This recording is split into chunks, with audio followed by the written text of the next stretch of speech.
Bonsoir à tous, soyez les bienvenus dans le 18h Info de Télé Nantes. Dans l'actualité ce mardi en Loire-Atlantique, le blocage de la raffinerie de Donges continue, tout comme la pénurie d'essence. Nous verrons comment s'organisent les professionnels.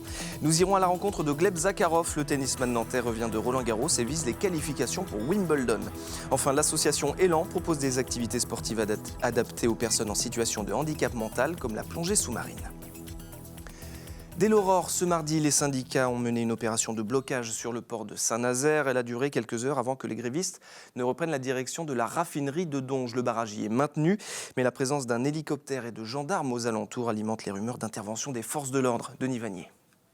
Je l'ai connu l'année dernière au bal de la RATP.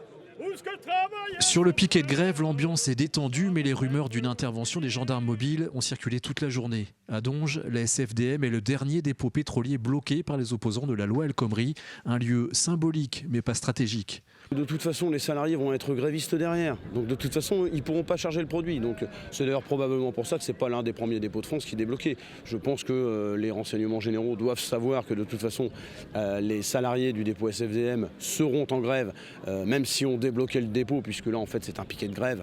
Bon, un peu musclé, je vous l'accorde, les salariés, voilà, c'est l'interprofessionnel qui a effectué ça comme ça. Mais en attendant, de toute façon, il n'y aura pas de produit qui sortira. Même cas de figure à la raffinerie Total de Donges, le site n'est pas bloqué. C'est la grève qui gèle la production. Des grévistes qui veulent aujourd'hui étendre le mouvement dans le bassin nazérien, comme ce matin à l'aube avec des barrages filtrants autour de la zone portuaire. Bloquer les gens, c'est pas notre truc, c'est pas notre credo. En réalité, on a une solidarité de beaucoup de salariés qui ne peuvent pas faire grève ou qui considèrent qu'ils ne peuvent pas faire grève. Mais ça peut changer très vite, cet état d'esprit-là. Nous, on sait que cette loi, elle est impopulaire majoritairement et particulièrement dans le monde du travail. Aujourd'hui, le monde du travail n'exprime qu'une toute petite partie de sa force. En attendant, les militants CGT ont reçu le renfort de quelques zadistes devant le dépôt au nom de la convergence des luttes, mais ils divergent déjà sur le comportement à adopter face aux gendarmes postés dans le bourg de Donges. Et si la pénurie d'essence suscite l'inquiétude des particuliers, qu'en est-il des professionnels? Comment font-ils pour travailler, notamment lorsque leur métier, c'est le transport de marchandises? Jean-Michel Naga nous en dit plus. C'était le principal sujet de conversation ce matin sur ce marché nantais. Pour tous ces professionnels, la pénurie de carburant est une préoccupation importante. J'avais à peu près le plein en fin de semaine. J'ai réussi à avoir 20 litres là, samedi dernier. Donc j'ai encore à peu près ce qu'il faut. Mais voilà, ça va tenir 5 jours, pas plus, quoi. On fait les marchés sur Nantes et le problème, évidemment, quand on n'a pas de gasoil, on ne va pas très loin. Chez des copains qui vont très loin, ils n'y vont pas. On ressent déjà ça parce que les gens ne viennent pas acheter tout ça. Et oui, sur le marché ça a beaucoup baissé. Le week-end, il n'y avait pas grand monde. Et la situation est encore plus préoccupante pour ceux qui vivent du transport routier. Cette société fonctionne déjà au ralenti. On a tous les mêmes problématiques, à part ceux qui ont des cuves chez eux. Et encore, je connais quelques transporteurs qui ont des cuves à domicile, mais qui commencent à être vides. Donc la problématique est quasiment identique pour tout le monde.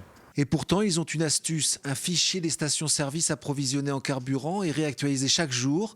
Mais ça ne marche pas à tous les coups. Et depuis hier soir, ils annoncent Avranches OK, alors que la station était fermée. Donc c'est pas d'une grande fiabilité, c'est déjà un effort, mais c'est vrai que c'est pas très réactif comme tableau.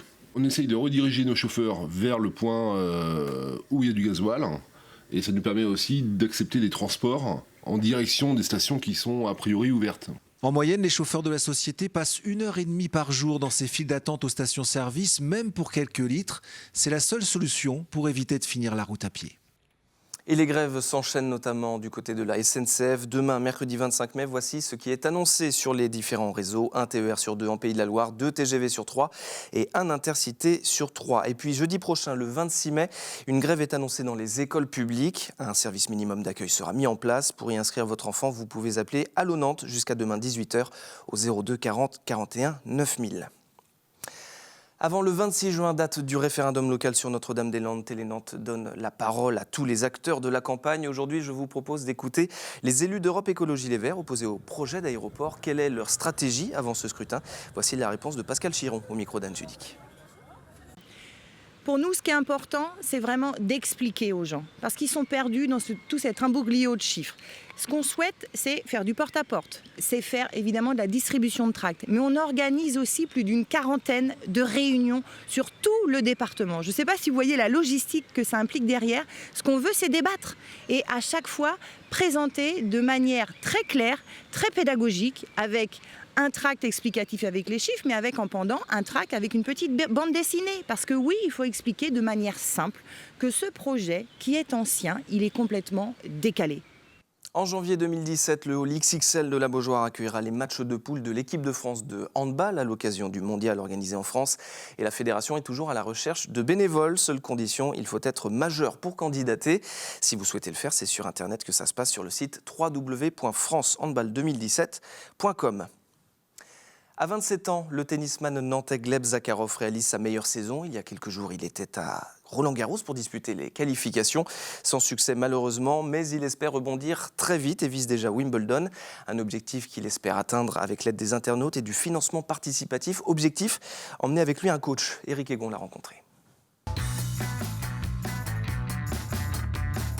Alors que Roland-Garros bat son plein porte d'Auteuil, le tennisman Gleb Zakharov s'entraîne, mais à Nantes. Il a lui aussi disputé le tournoi parisien, mais celui des qualifications. Il a perdu au premier tour face au japonais Ishioka, 114e joueur mondial. Une défaite en 3-7 très accrochée qui reste malgré tout un très bon souvenir pour le joueur du snooker. C'était tout simplement génial, c'est le meilleur tournoi que j'ai pu disputer de ma vie. Tout est différent, c'est plus professionnel, tout est mis en place pour le bien-être des joueurs et ça me réconforte dans l'idée que j'ai ce niveau-là et puis il faut juste continuer à jouer contre ces mecs-là dans des plus gros tournois. Et puis avec la confiance et ces matchs-là, ça va forcément venir et j'espère disputer d'autres qualifs de Grand Chelem. À 27 ans, Gleb Zakharov est aujourd'hui 262e joueur mondial, son meilleur classement. Son prochain objectif, rentrer dans le top 200. Pour cela, Gleb a besoin d'un coach qui l'accompagne sur les tournois. Il a donc lancé une campagne de crowdfunding afin de financer son projet. Objectif, 8 000 €. On essaye de l'accompagner comme on peut. De temps en temps, c'est moi, de temps en temps, quelqu'un d'autre. Mais on voit que tous les joueurs qui sont sur ce circuit principal de Grand Chelem voyagent au sein d'un groupe ou partagent un entraîneur à 2 ou 3 joueurs. Ça peut aussi être une solution, mais on ne voit pas de joueurs arriver à ce niveau de jeu, on va dire top 100, tout seul. Si vous voulez soutenir Gleb dans son projet, rendez-vous sur le site fosbury.com. Il vous reste une vingtaine de jours pour participer. Ce mardi soir, l'Hermine de Nantes continue son périple en play-off de Pro B. Les joueurs de Franck Colino se déplacent en Dordogne pour le premier match des quarts de finale. Ils défient Boulazac, le 4e de la saison régulière, dans sa salle du Palio, réputée pour être l'une des plus chaudes de Pro B. Depuis 1984, l'association Élan amène le public en situation de handicap mental vers le sport adapté. Grâce à la centaine d'animateurs mobilisés toute l'année, 250 sportifs pratiquent 12 activités différentes et une nouvelle section vient d'être inaugurée. Pour la première fois, les adhérents ont pu pratiquer la plongée sous-marine. Éric Egon.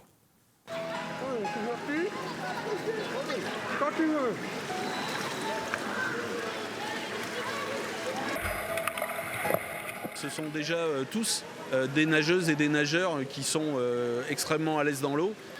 Donc ça ne fait qu'une petite étape supplémentaire pour eux, mais ça pose vraiment aucun problème. La flottaison pour eux, c'est de perdre pied. Donc le principe, c'est de les amener à appréhender l'eau, la stabilité dans l'eau. Donc on prend tout le temps qu'il faut pour les amener à qu'ils soient bien dans l'eau.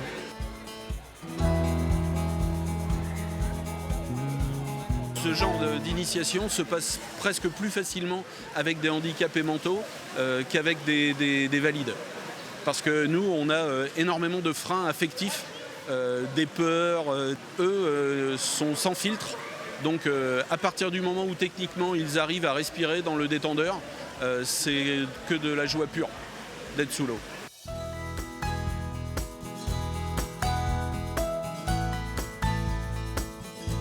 Là, il s'agit uniquement d'une initiation en piscine, mais il y a des cursus qui leur permettent d'aller découvrir le milieu naturel en mer.